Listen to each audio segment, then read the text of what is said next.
This is about what I expected to see, which is why I submitted this presentation. So why is a name change policy important? People change their names for all sorts of reasons. Marriage, divorce, religious conversion, for example.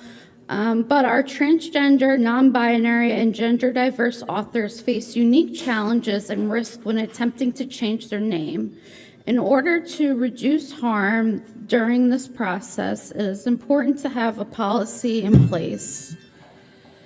You don't want to be scrambling when the day comes that somebody comes to you and asks, how do I update my name? That's what happened to me.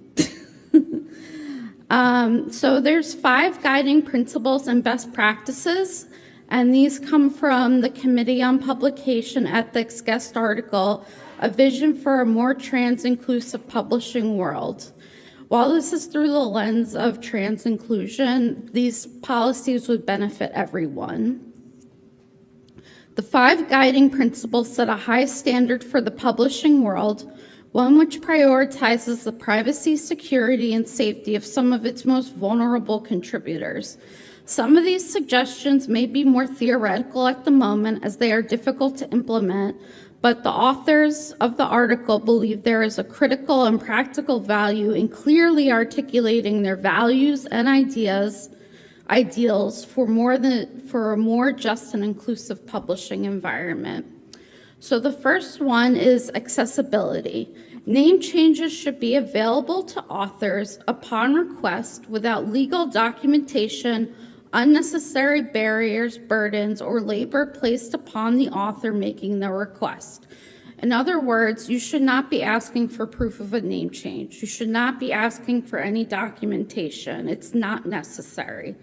Some publishers push back on this idea, saying that such a policy could lead to unethical or fraudulent behavior, but these fears are not based in evidence or precedent. Legal name changes can be slow, bureaucratic, and costly. For example, in some states, you have to post an ad in a newspaper for a month. There's a variety, and that's just one example.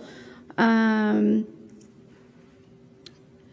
may be inaccessible to many trans people for reasons outside their control. By not requiring proof, you're also reducing the overall labor for everyone involved. So do you want to be sifting through marriage certificates, driver's licenses, things like that? No. Principle 2 is comprehensiveness. Name changes should remove all instances of an author's previous name from the records maintained and disseminated by the publisher. This includes things such as metadata, the table of contents, acknowledgments, when you download the PDF, what's the file name, database entries, just to name a few. This is one of the more theoretical principles, and it may be one of the most difficult to implement due to lack of existing infrastructures for such change. The authors recognize that at the moment, the most we can aspire to is a good faith attempt at comprehensiveness. So whatever you can do to change the name in as many places as possible. Principle 3 is invisibility. Name changes should not draw attention to the gender identity of an author, nor create a clear juxtaposition between the current name and the previous name. So don't make a big announcement or to-do about changing the name.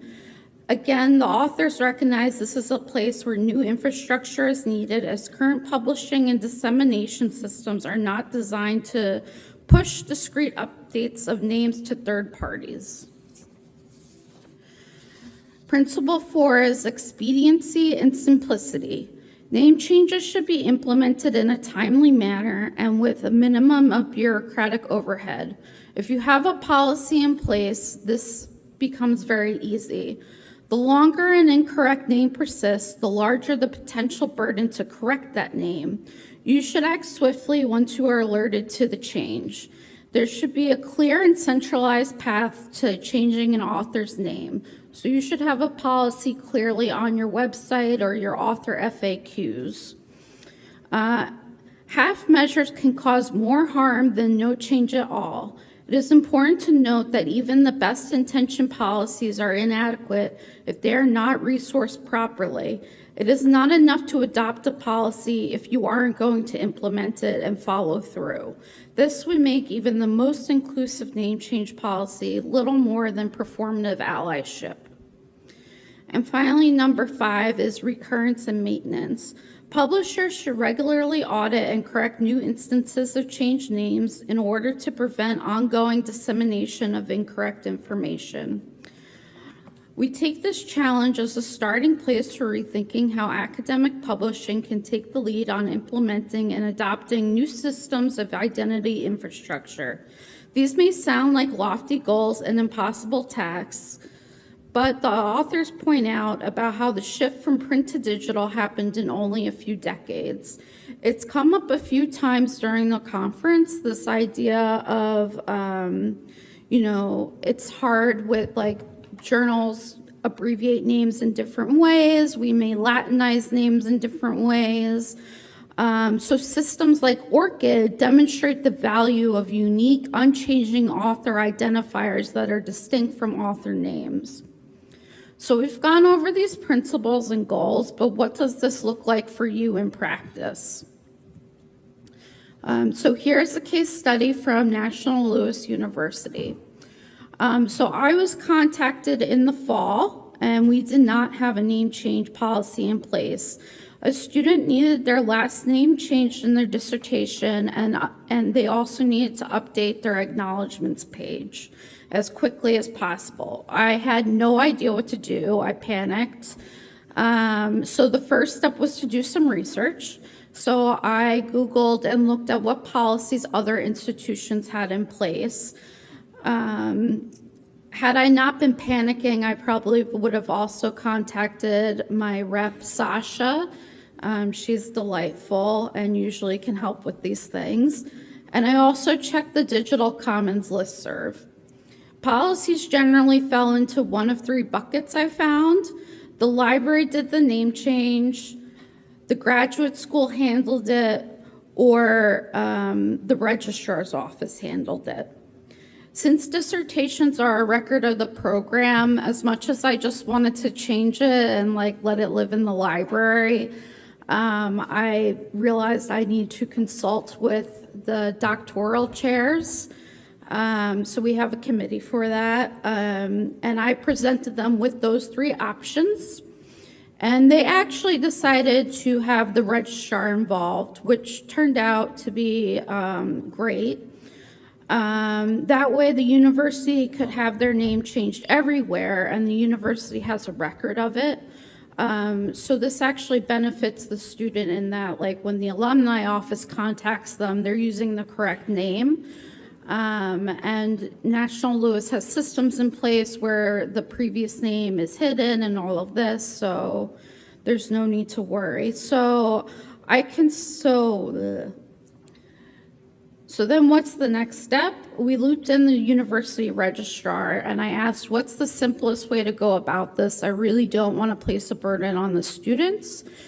And it turns out their system they had in place was very easy. It's just a form they fill out. And so we were able to work with IT and just add a checkbox that says, I have a published dissertation I would like updated.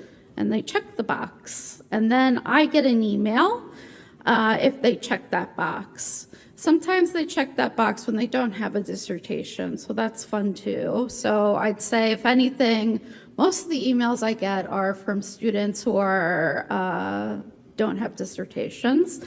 But if they do have a dissertation or they have graduated, I then reach out. I reach out to the student with options.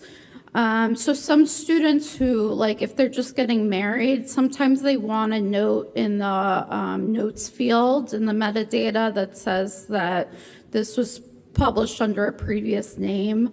But, I give them the options of, like, I can completely scrub it out. What level do you need? Do you want to update your acknowledgments page? And for updating the acknowledgements page, that's pretty simple too. I just have them type up a new one, and then send those like 1 or 2 pages to me. And this ensures that they're not editing their dissertation in any way, because I can easily swap out the acknowledgement pages. It's not a big deal. And the process overall has been like pretty easy for everyone. I haven't had any students complain. Students seem happy that they have the option because they didn't even consider it before for some people. So it's been very smooth and easy. Here are some citations and resources. So if you want to read the whole article that I was talking about with the principles, that's there. I made a Google spreadsheet that had example policies from different universities. So it has the university, their digital commons policy page, and then what bucket they fell into, whether it was the library, the registrar, or the graduate office. You can get really deep into this topic. Ethical Questions and Name Authority Control is a really great book. I had no idea how deep this rabbit hole goes. And then there's just 2 more articles that were also on this topic that were interesting. So you can check those out later.